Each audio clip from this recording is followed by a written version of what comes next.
Hi everyone, welcome to the Oak Hill Industrial Railroad. Let's do some switching. Well, good morning everybody. Happy New Year's Eve. At least it will be when you're watching this. I'm recording this on December 30th. Or December 29th.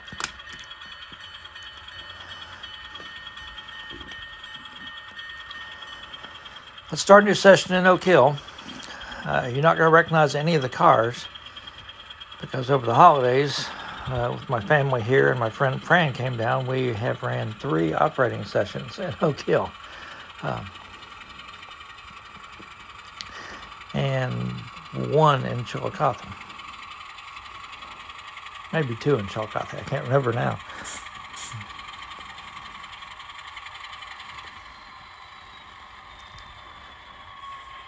We've got a little bit of shuffling to do at Cedar Heights Clay. We're picking up cars in spots 1, 3, and 4, which means we're going to have to respot 2, and the respot car is going to have to go between 2 cars I brought from Chillicothe, which are sitting down there next to the scrapyard, a box car that goes in spot 1, and a hopper that's going to go into spot 3. So because of the shortness of my switch lead, I couldn't handle that many cars. Necessitates a little bit of extra switching. If I had a longer switch lead, I could just do everything right here. Just sort the cars one at a time into the spur.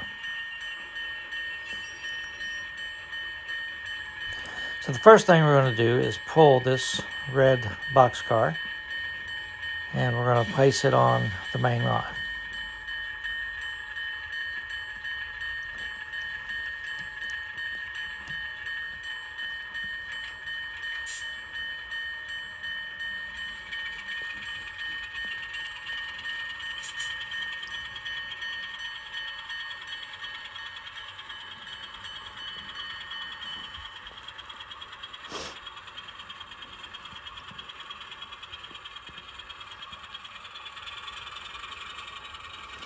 So while I was doing that, I'll let you know that family did all make it safely. My one sister did not come because of some frozen pipes. They did thaw out. She didn't have to have a plumber or anything. The driving was extremely hazardous getting here on December 24th. The bad weather was actually the day before, but there was still a lot of snow and ice on the road. It was so cold that road salt wouldn't work. A lot of vehicles off the road in ditches and sometimes barely off the road. So it was a slow going for my brother and sister. But by the time they headed back on the 27th, things were much improved. And my daughter made it in fine too. She actually came before the bad weather hit. She came on the 22nd and went back on the 28th. So she was fine.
We're going to leave that box car there.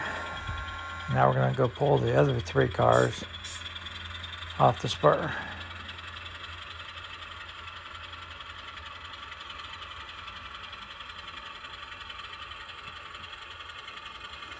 We could have gone ahead and picked up the blue boxcar there and taken it with us and put it on the end of the car, but so I don't just the way I decided to do it.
So we'll let you know that Chance had a little seizure on Monday.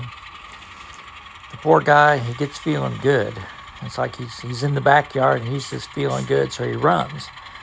And he runs through the backyard and he jumps up on the back porch, and that amount of exertion, yeah, I guess he still has some dead heartworms that are lodged in his heart or somewhere in his system, and when he exerts himself like that, they will break loose and cause a seizure.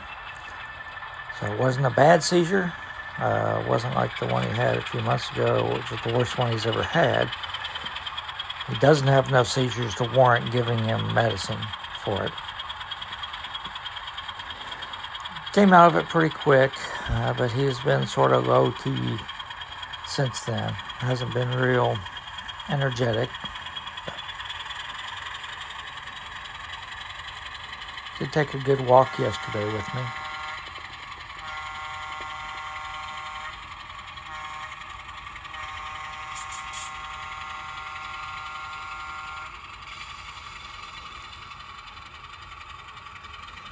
So the two covered hoppers and the red boxcar, they're going back to Chillicothe.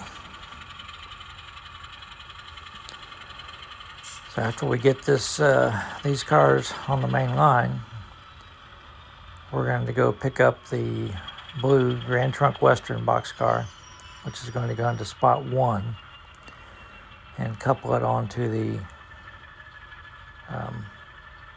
car that we just pulled out of spot 2.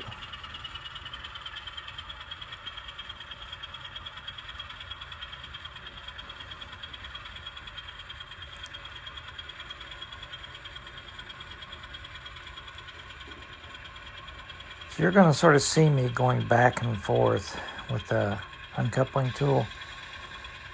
When you have a straight shot and you can see what you're doing, the one with the little brush works great. But when you have a situation like this where I can't really see and I'm feeling, it's really easy to push the brush down too far, and then when you pull up the cars, it derails the car. So I think in a situation like that, the Rick's pick is actually a little bit better.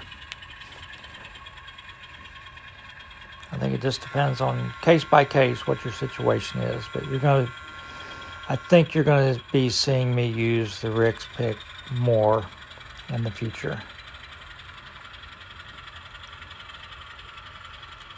Mainly because of the height of my layout, and a lot of times I'm uncoupling blind.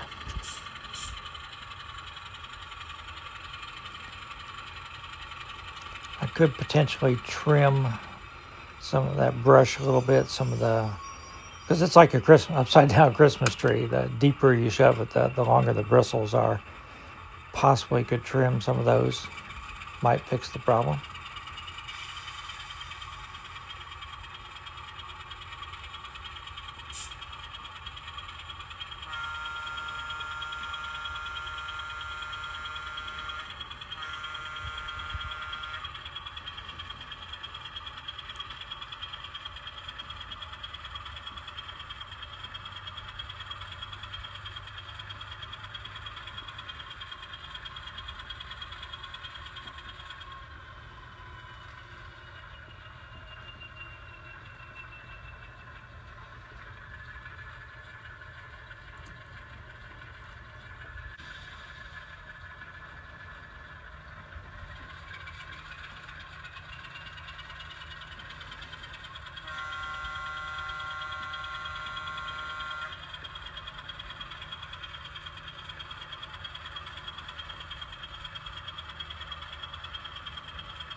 Appreciate all the discussion about the standard elevator in Chillicothe.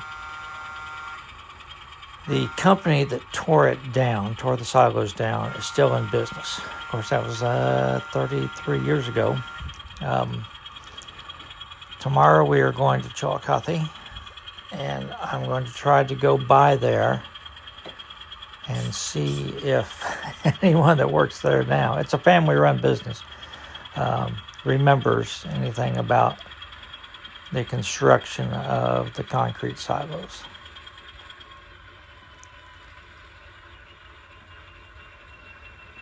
Several people have suggested that the horizontal lines, are just form marks from the pouring the concrete, because they work their way up.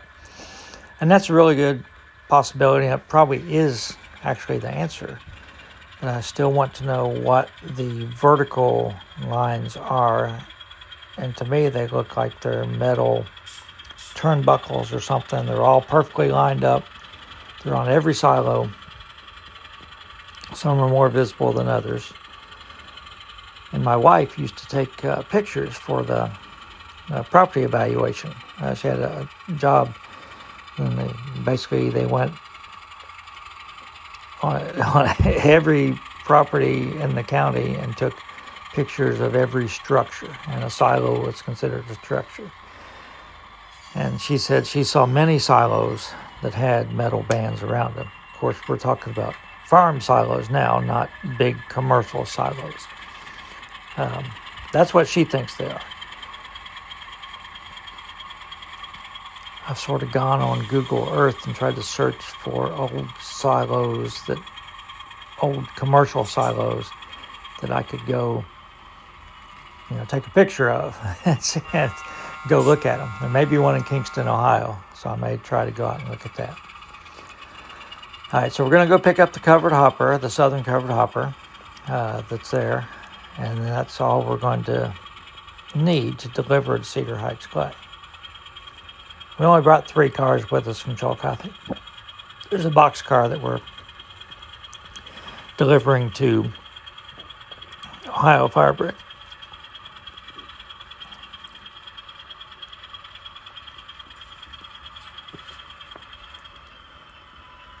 But we'll do that on Sunday.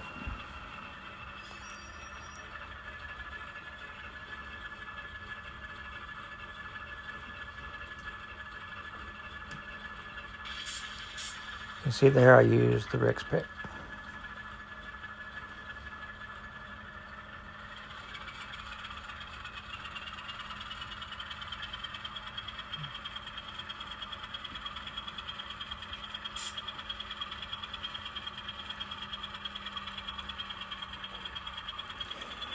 I'll move the camera here in a second for the final shot so you can see me shoving the cars into Cedar Heights Clay.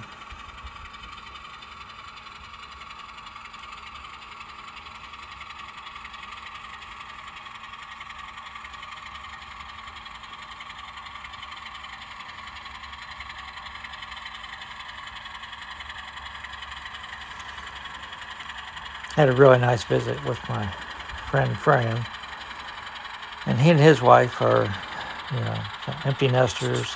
The kids are grown. They do have a couple grandchildren now, but they are to the point where they're thinking about downsizing and moving. So naturally that gives him thoughts of his next layout. What does he want for his next layout? So we talked about that quite a bit, different philosophies and things. It was a really nice visit.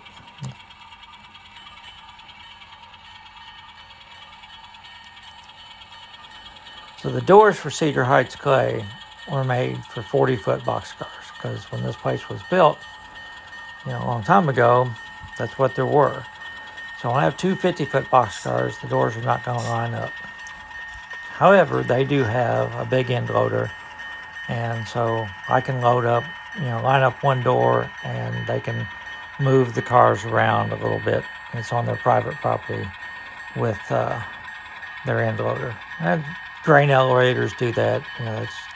When I was in Mississippi, I saw them moving tank cars with the big end loader.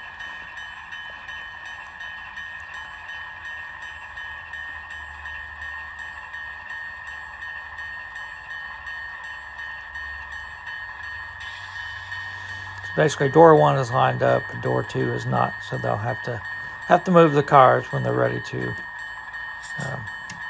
finish loading door two. So as soon as the engine gets out of the frame, we'll end the video here. Pick up on New Year's morning with a short video, switching Ohio fire brick, running to Chillicothe. Please, everyone, stay safe. Have a happy New Year. If you're going to be driving, please don't drink, and try to get off the roads to save yourself from the people who aren't very safe and drink and drive on New Year's Eve.